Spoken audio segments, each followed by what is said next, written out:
కానీ దేవీ భాగవతం వ్యాసకృతమైన మరో గ్రంథం కూడా కనిపిస్తున్నది. 2 దేవీ భాగవతాలు కనబడుతున్నాయి. అయితే ఇందులో ఏది ప్రమాణం అంటే గట్టిగా పరిశీలిస్తే 2 ప్రమాణమని మళ్ళీ అనిపిస్తున్నది. ఈ రెండిటి గ్రంథములు చదివే భాగ్యం గురువుల కృప వల్ల లభించడం చేత ఆ రెండిటిని సమన్వయిస్తూ మనం దేవీ భాగవత ప్రవచనం చెప్పుకోబోతున్నాం.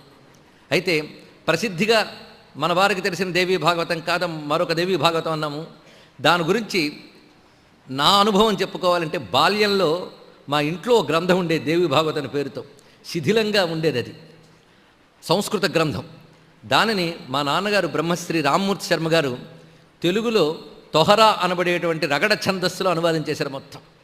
దాన్ని సుమారు 2-3 పర్యాయాలు శుద్ధప్రతి రాసే భాగ్యం నాకు లభించింది. ఆ విధంగా గ్రంథమంతా లోపల అవగాహన జరిగింది. దానికి దేవీ భాగవతం అనే పేరు మూలంలో కూడా ఉన్నది. దానిని ఇటీవల కాలంలో గీతా ప్రెస్ వారు దేవనాగరి